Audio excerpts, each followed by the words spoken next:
Welcome to How to Live Slow, the podcast where we discuss slow living for the modern woman and help you design an intentionally slower family life.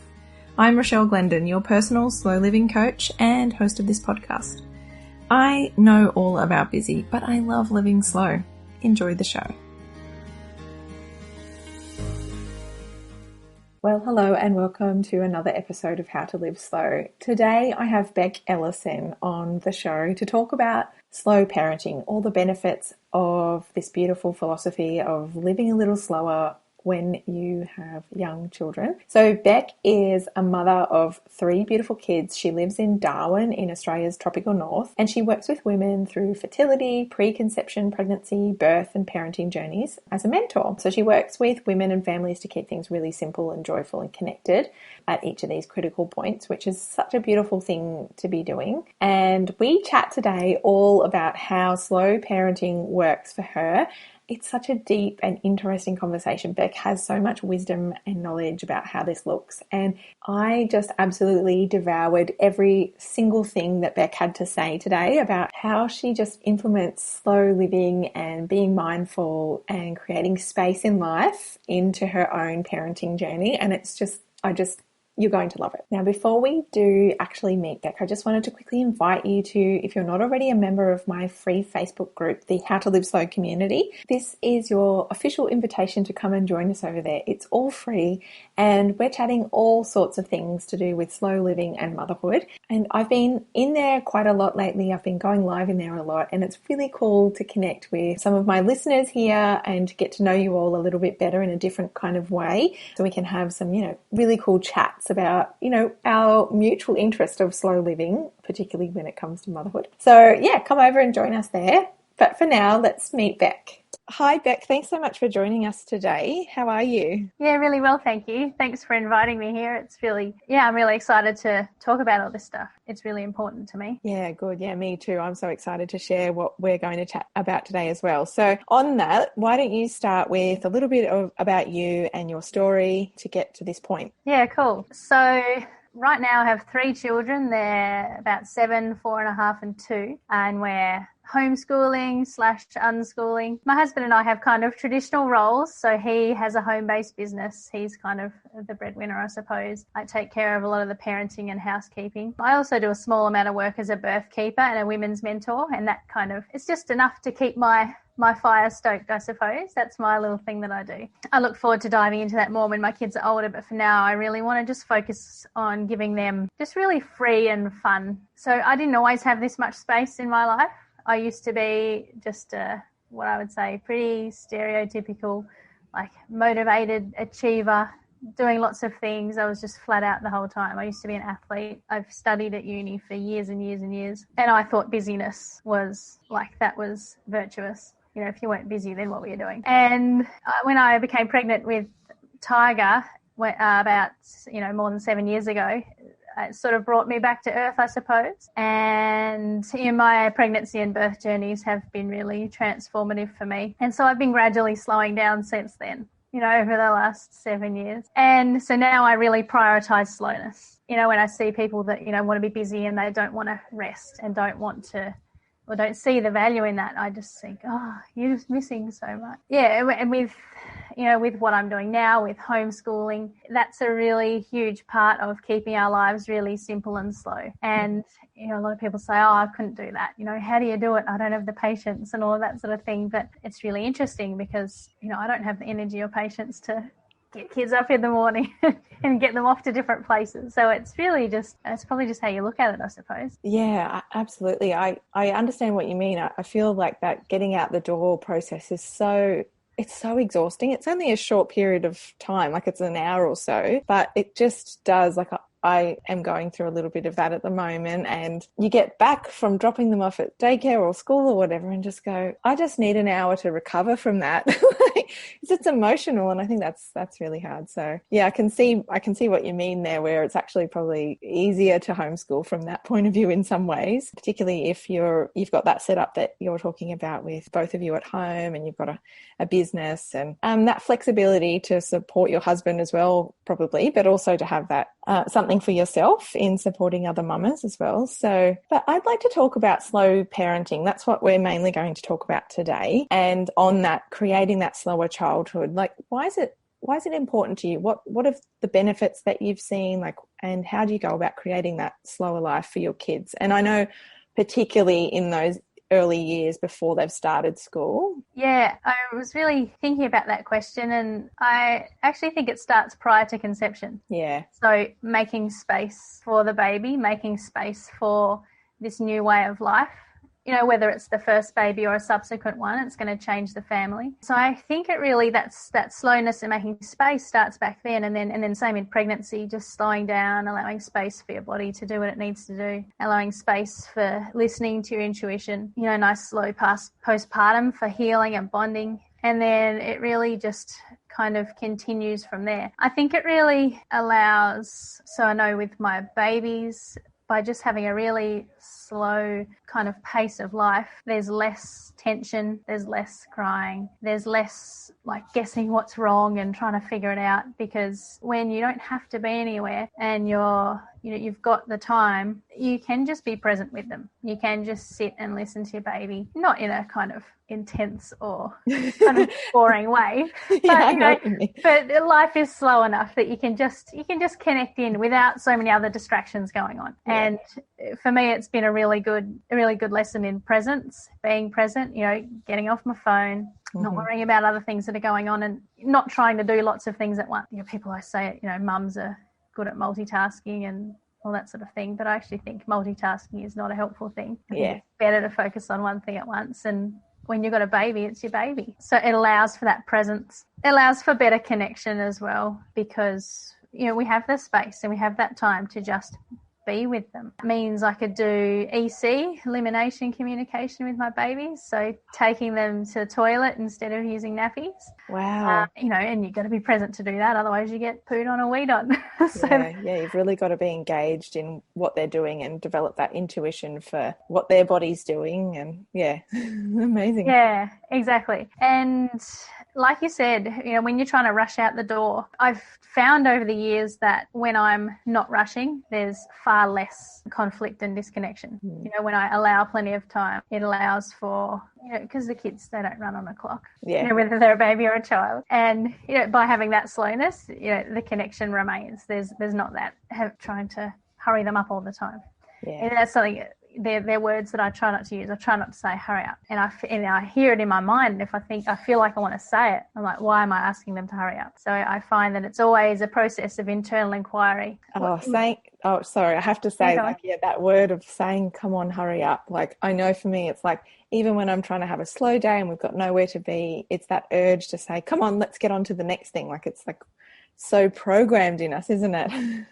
Yeah, it is. And that's why I say to myself, why do I want them to hurry? Like, what is it about me that's, because it's always us putting it on them. Like, kids never want to hurry. They're just happy doing what they're doing. Yeah, so I feel like all of this is really just, it's taking a look at ourselves. Yeah, absolutely. Yeah, that's right. And when we say rest or living slow and all of that, that's not like there's not a small meaning around rest. It's not just like sitting down and doing nothing or taking a nap. It's actually just integrating restful behaviors into your life, right? So it's like not overscheduling yourself or only committing to one thing or a day, or putting all of your outings all into one thing, so you can have days where you don't actually leave the house if that's what's needed, or, you know, organizing it so that you can have, like, maybe spend some time outside in the garden and just like re-energize yourself, or, you know, restore yourself. It's not, I think a lot of people have misconceptions about what rest is. I think it's a much wider kind of meaning. But what you're saying is the benefits for mums is probably the more important part in a family dynamic when it comes to living slow. Would you say that? Yeah. Absolutely. Yeah. I just think if mum's okay, the whole family's okay, basically.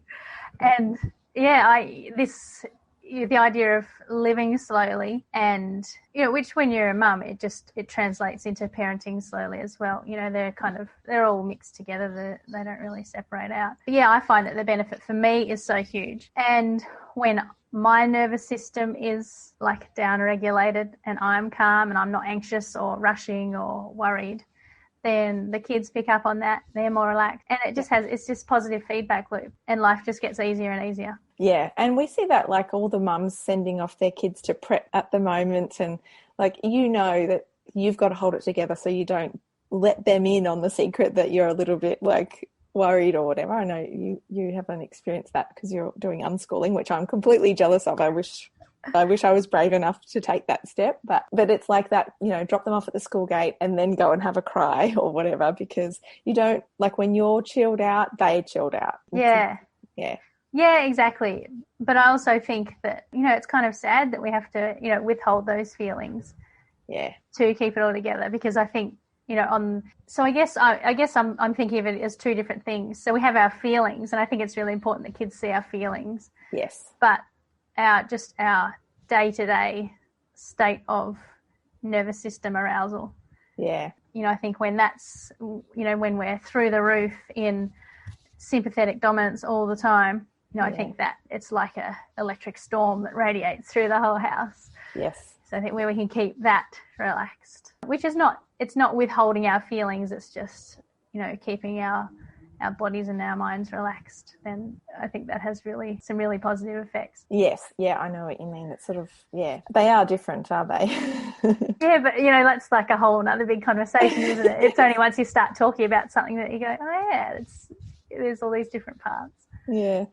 So, and another little sort of attached thing to this is the rigged system, talking about like choosing whether to homeschool or to send to school, to work or to not work, to work part-time, all of that. That's called the rigged system, where we think we've got choices, but we actually don't, because there's a lot going on behind the scenes. How do you think that brings issues up in terms of people who, probably want to live a little bit slower but feel that they don't have the choice or they can't find the way to do that? Yeah, it's huge. I think the rig system is such a huge thing for mothers, which in turn makes it a huge thing for families.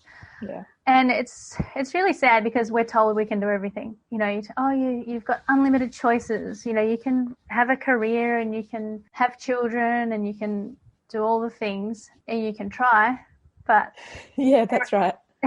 But everyone suffers, and there's going to be a breaking point somewhere, and it's going to be in the mum. And like we said before, if mum's okay, then the whole family's okay. But if you get to that point, that breaking point for mum, then it's then the whole family's not okay. And it's hard because, like, I definitely identify as feminist, where I believe that so on one hand I believe yes, we should be able to do whatever we want to do, but on the other hand, it's actually not possible.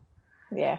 So I have a sort of a bit of a conflict in my mind, with all of that as well. But I think it really comes down to, again, that process of self-reflection and figuring out what is actually important here at the moment. Because we can do lots of different things, but maybe they're just spread into different life stages. Maybe it's just not everything right now. And self-reflecting, figuring out what's really important, what are my key values, and figuring that out as a family. If you've got little kids, then just figuring it out with your partner if you have one, and then always coming back to that. And remembering that, and you hear this all the time, it's very cliched, but they're only little for such a short period of time, and we will have time later on. We will have time for our businesses and our hobbies and our careers and all of those other things, but maybe now isn't the time to do everything at 100%. Oh, exactly. And that is what slow living is, isn't it? It teaches you to recognize that feeling of anxiety, like you're missing the boat because you're not doing it all now, and to recognize that life has its process, and to be in the space that you're in now. So if it's with little ones at home, being okay with that and finding ways to be present in that and know that your time for other things will come, right? Easier said than done, but it is a process of working through that. It is easier said than done. And don't get me wrong, I struggle with that big time. I want to do all the things right now. Yeah. But I can see that that's not actually helpful. So I just try, and that's why I still have my business and I still do different bits of education and that sort of thing, because I still love to have that ticking away in the background.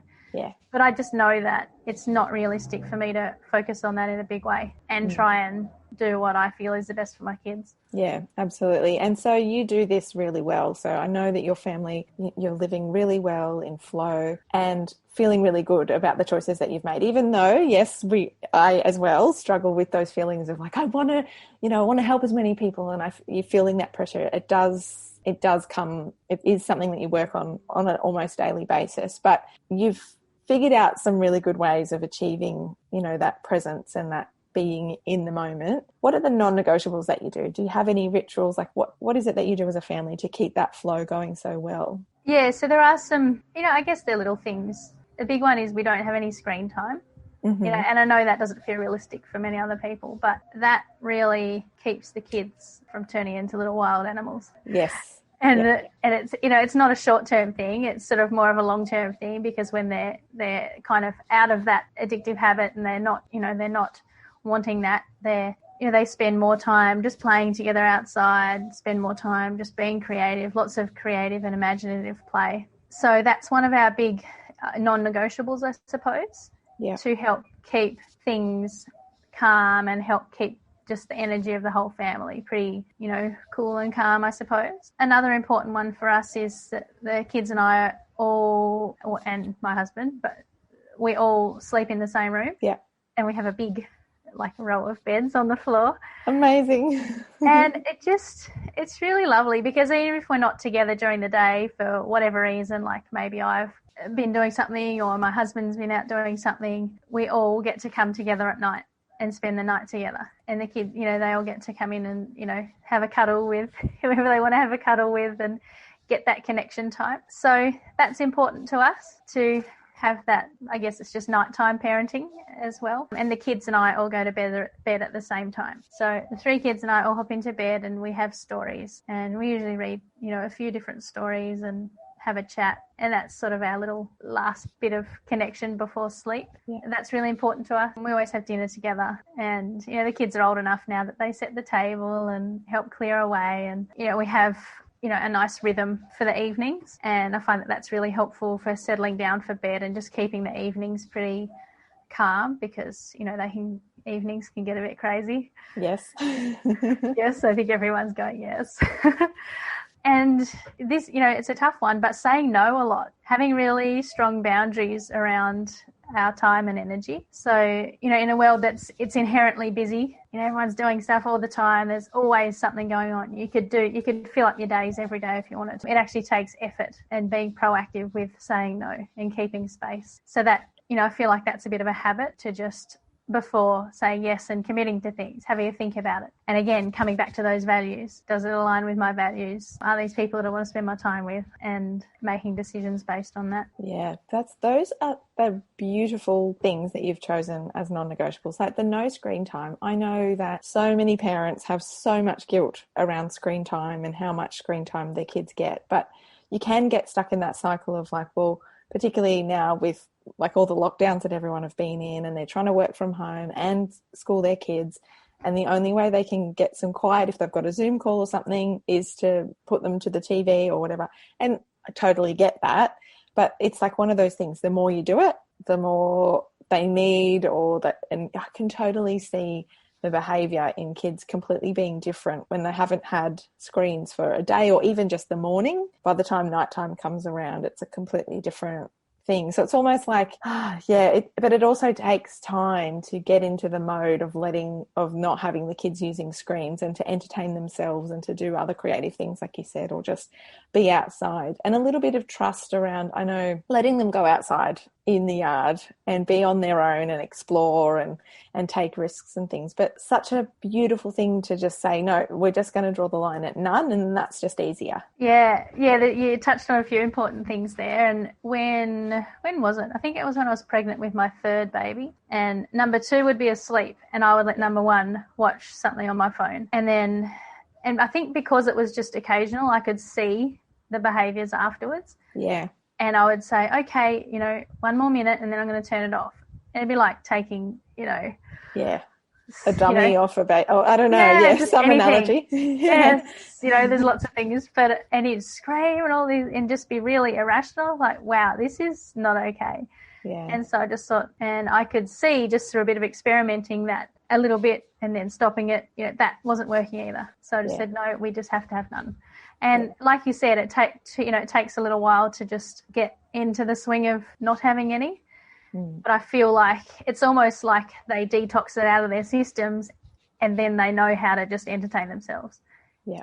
They know how to just play with Lego or jump on the trampoline or do other things without wanting it. So I feel like it's almost like you'd need to dedicate time to that process if you wanted to make that jump. But yeah, it is a big jump because it is such a reliable babysitter.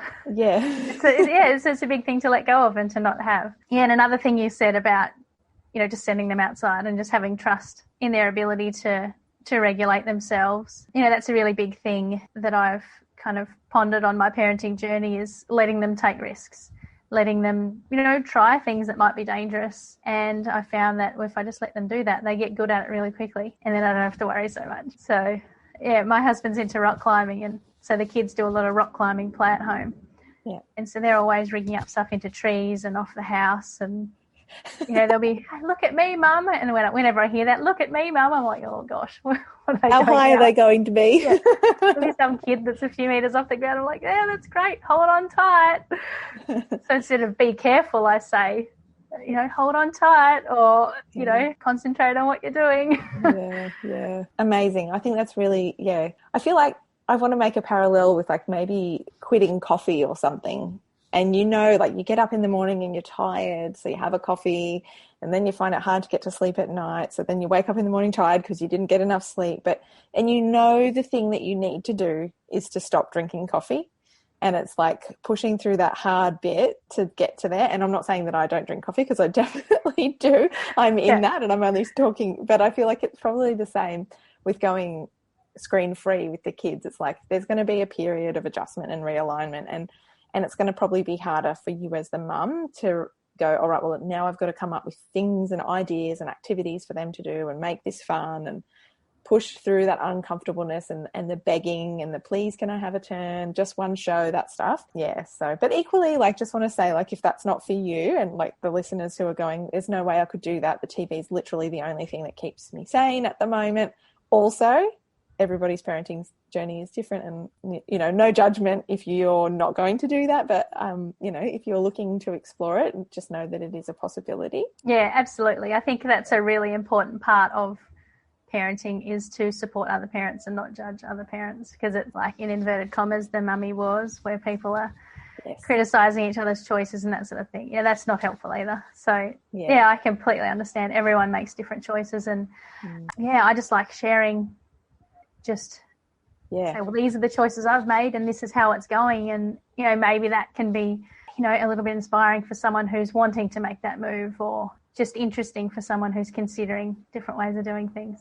Yeah, and also just to know that there are actually people out there doing it, because it might be something that you've thought you want to do, but you don't want to be too different or whatever. I think, it's good to connect with people who are doing things their way, so that you can have the courage to do things your way as well, which is really beautiful. Yeah.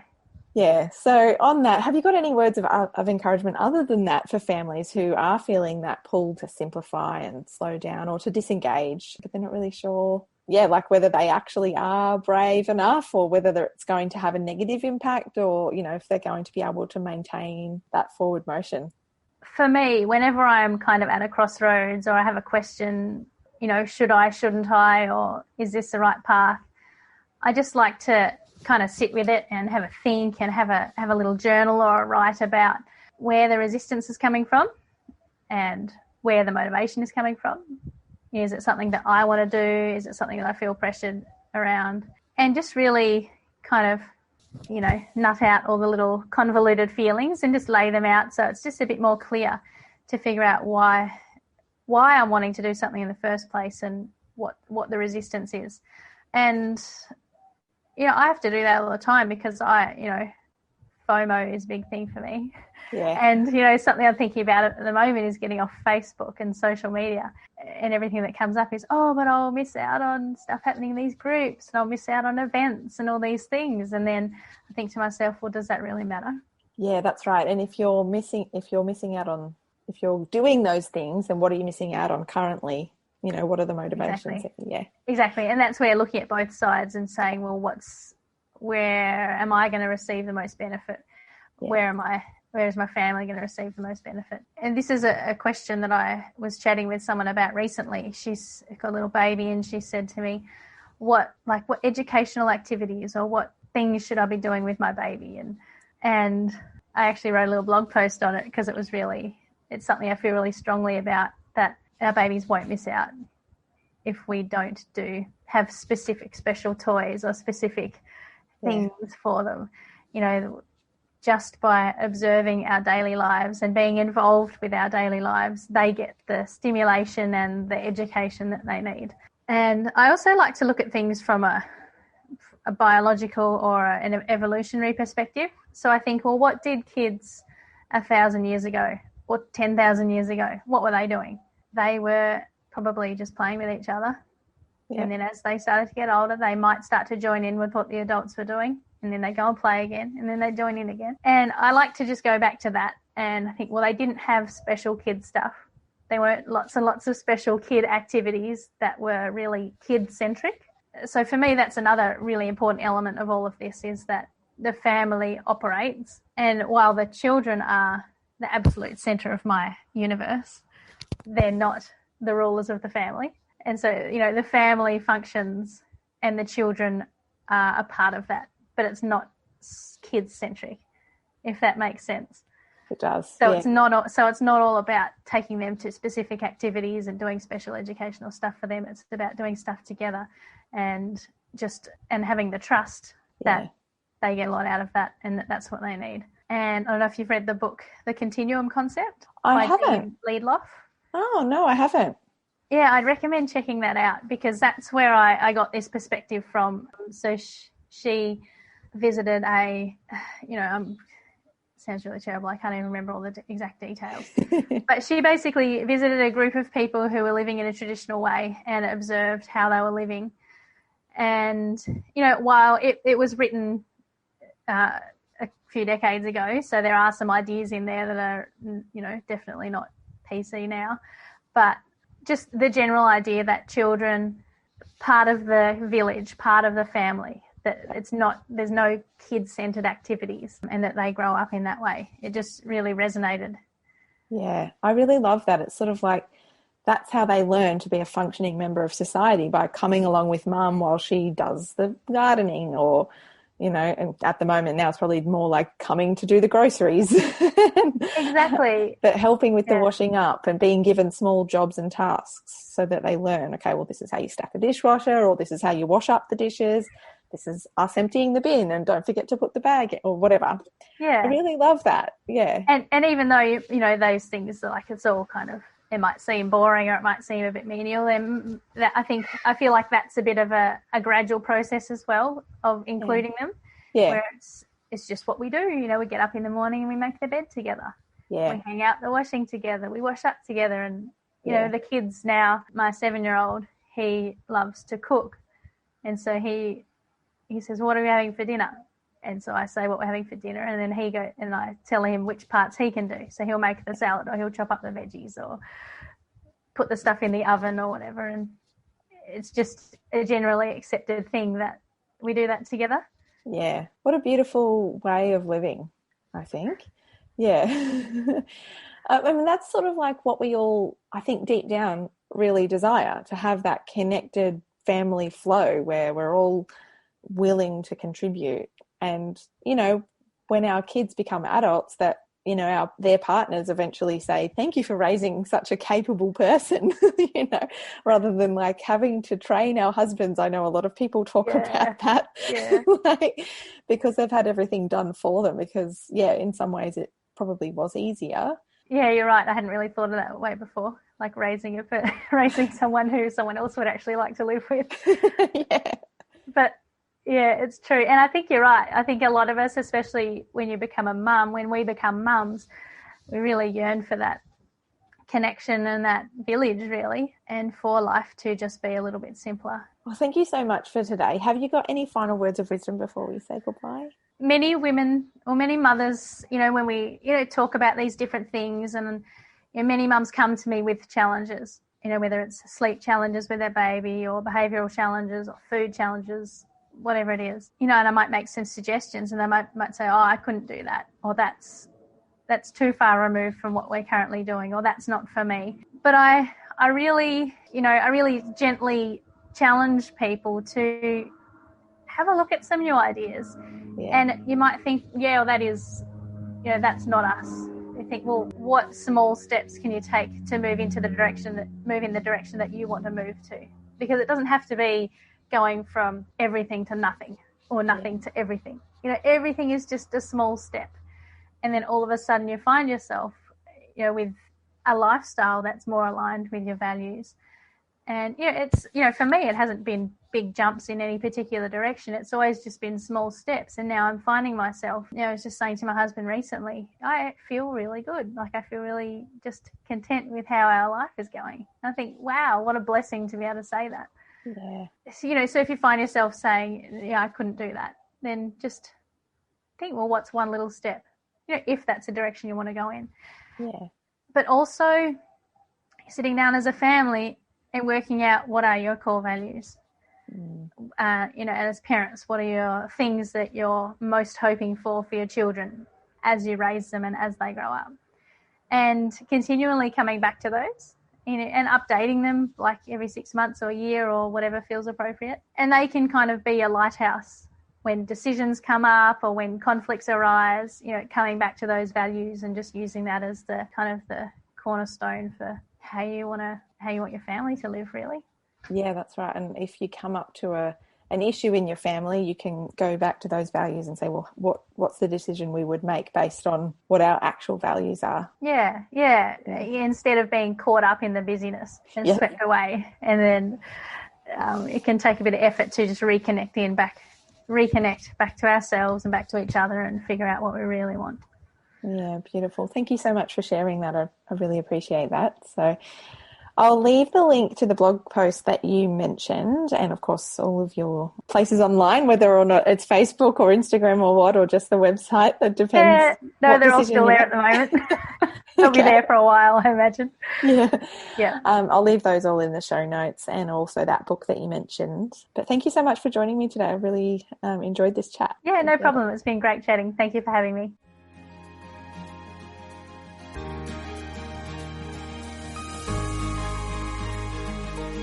That's it for another episode. Thank you so much for joining me today. If you'd like to connect further, the show notes from today's episode, including all the social links and free resources, are over on my website, howtoliveslow.com/podcast.